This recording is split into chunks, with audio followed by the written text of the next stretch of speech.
All right, moving on to 5 sets of electrons here. So let's see, get everything in the right spot. Yeah, we want to keep going here. So we know from our discussion of Lewis structures, it's possible to expand past the octet rule for certain central atoms. So atoms are big enough, we can go past 10 electrons, right? And that opens up the possibility of 5 bonds or even 6 bonds. So we do have to consider the possibility of 5 sets of electrons. Now there are different versions here as well. So the first one we'll look at is all 5 of those are bonds. So 5 bonds, 0 non-bonding sets. But we'll want to look at 4 and 1, 4 bonds, 1 set of non-bonding electrons, and also 3 and 2. So 3 bonds and 2 sets of non-bonding electrons. And maybe we'll even talk about 2 and 3 as a possibility, although there's a certain point where you almost need a metal atom with maybe access to d orbitals to do certain geometries. So we can talk about 2 and 3, but it's not a particularly important one for us. Now, with 5 sets of electrons, things get a little more complicated, as you might imagine. The structure is going to look like this. It's a little hard to imagine this one. We don't really have as many limbs as we need to kind of do this in a pose.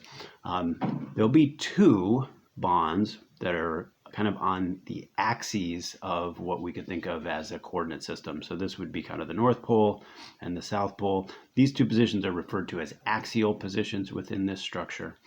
The other 3 spots where the bonds end up are called equatorial positions because they are all kind of on an equator if we're thinking of this structure as sort of a globe. So we could think of one as being in the plane of the paper, but that would mean one is kind of pointed out at us and one is pointed back. So we kind of have 3 in a plane around the middle, and then one pointed up, one pointed down. This particular shape is called a trigonal bipyramid. So it is basically 2 pyramids connected together, right? We could think of a trigonal pyramid with the apex being at the atom that's pointed up here, and then a second pyramid where the apex is at the atom pointed down. Those are connected along a face of the pyramid. Okay, there's 2 separate bond angles here, right? In the equatorial plane, we have basically a trigonal planar system where we know there are 120-degree bond angles, but because the axial positions are pointed up and down, they are 90 degrees away from some of the equatorial positions there. So we have both of those angles in the structure, 90-degree bond angles and 120-degree bond angles. And the molecular geometry here will be the same. Since they're all bonds, the molecular geometry here is also trigonal bipyramidal.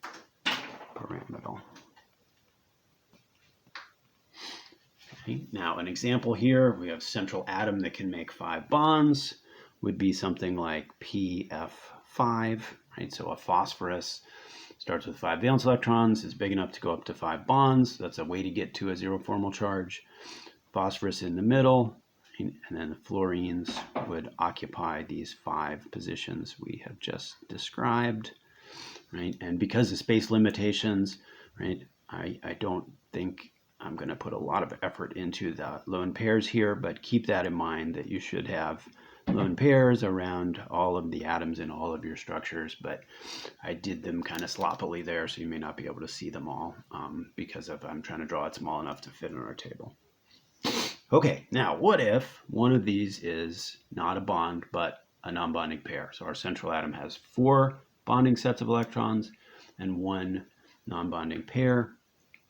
We probably should consider a little bit, since there's 2 different locations here, kind of where should the lone pair go? Should it go in an axial position or should it go in an equatorial position? And it turns out it goes in an equatorial position.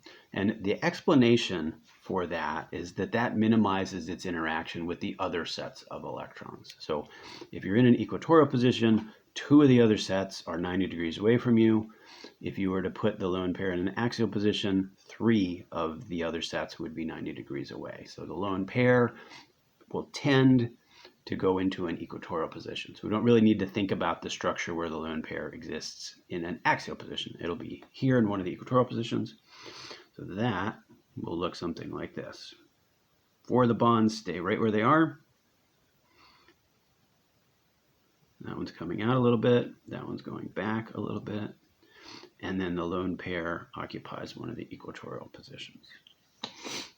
Okay, now electron geometry-wise, this is still 5 sets of electrons arrayed in a trigonal pyramid shape.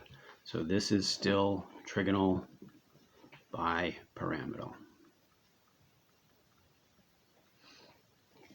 in shape. The angles are the same, 90 degrees, 120 degrees.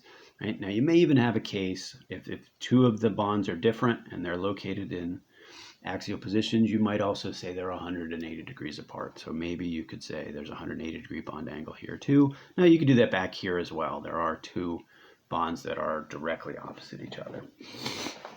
Now, the big question here, what do we call this shape? So the shape, remember, is just where the electrons are. So we're going to leave out that lone pair there. So the shape looks like that. Now, the way it's drawn here, it looks kind of like a duck, maybe, but the name that's associated with this shape is maybe a little easier to imagine if you kind of turn this on its side and you have something that looks more like this. So this shape is called a seesaw, because that's basically kind of the design of the playground toy, the seesaw. You could imagine, a little person sitting there and a little person sitting there, and they jump up and down and move back and forth on the seesaw. So this is called a seesaw geometry.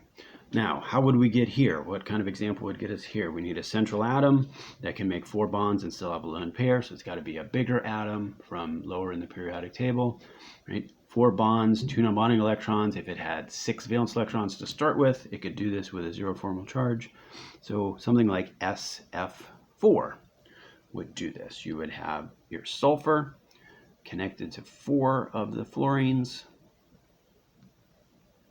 but then there would also be a lone pair on the sulfur that would occupy that 5th position in the trigonal bipyramid. And again, we'd have a full complement of electrons around each of the fluorines, although that does complicate the structure, trying to draw it in a small space. Okay, one more option here. Well, we'll consider 2 options. We're going to be okay with time, it looks like. If 3 of these are bonds, so again, 5 sets of electrons, but 3 are bonds, 2 are non-bonding pairs, that would look like this. So the second lone pair also is going to go into an equatorial position here. So these 2 will stay the same. In fact, I'm going to switch things up a little bit so it's a little easier to see. I'm going to draw the other bond in the plane of the paper, and I'm going to draw the 2 lone pairs as the spots here kind of coming slightly in and out of the plane of the paper, because that makes it a little easier to see how we will name this shape. So this is still trigonal bipyramid in terms of the electron geometry, because it's still 5 sets of electrons. The bond angles really haven't changed. We don't really have a 120 degree bond angle anymore, since 2 of the equatorial positions are occupied by the lone pairs. So maybe you'd just say 90 and 180 here for the angles between the bonds, right? But the shape here, right, again, if you turn it a little bit, right, it looks like that. This is called T. So this is a T-shaped molecule. And you usually don't just call it T, you throw the shaped in there, even though that's always been part of it. This is seesaw shape, this is trigonal bipyramidal shape, T-shaped molecule. Now, how would we get here? 3 bonds, 4 non-bonding electrons, right? From our formal charge calculation, that would be 7. So maybe a halogen. So what if we took a halogen and connected 3 of some more electronegative thing that makes 1 bonds to it, like fluorine?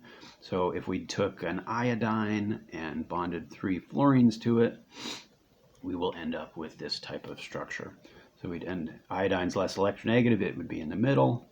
If we connect 3 fluorines to it, right, and give them their full complement of non-bonding electrons to get to the octet rule, we'd still have 4 electrons left over, and that would be 2 pairs on the central iodine atom in the middle of the molecule.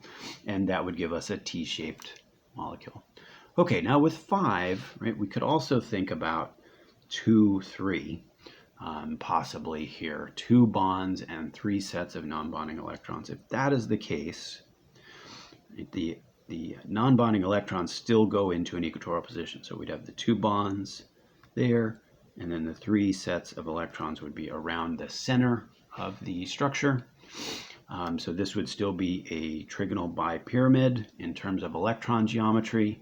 The only angles left here are 180 degrees, right? And that's the way we would name this. This ends up back at a linear geometry. Now, this one is going to be a little harder for us to come by because we're not going to be able to get here and at least have a neutral charge or a 0 formal charge on our central atom. If we think about this, right, in terms of formal charge, 2 bonds, 6 non-bonding electrons. So that would be whatever our formal charge, whatever our valence electron minus 2 minus 6, right? We'd maybe have to start with 8. Which you can do that with some of the inert gases. If you force them into bonds, you can start with 8. But a better way to do this might be to think about having an ion. If we used an iodine, say, and did 7 minus 2 minus 6, that would be a -1 charge on an iodine. So what if we did IF2, right, but made it an anion? We could put the iodine in the center and connect the 2 fluorines. Fill the fluorines with their requisite electrons, right? Now, iodine has 7, fluorine has 7, so that would be 21. Add 1 more is 22, right? We use 2, 4, 6, 8. Make sure I'm visible here. 2, 4, 6, 8, 10, 12, 14, 16. Out of 22, that's 6 left, right? And that would be the 3 lone pairs that would go on the iodine. This whole thing would have a negative charge, right? And that negative formal charge would actually be on the iodine because it would fall into this 7 minus 2 minus 6. So we could get there with an ion, just it'd be hard to get there with a neutral molecule. Although again, we could do it with one of the larger noble gases if we kind of drive it into making a bond that it doesn't want to make. And we will see some examples of that in some of the other cases here. Okay, that's it for 5. We'll break there. We'll come back. We'll talk about 6.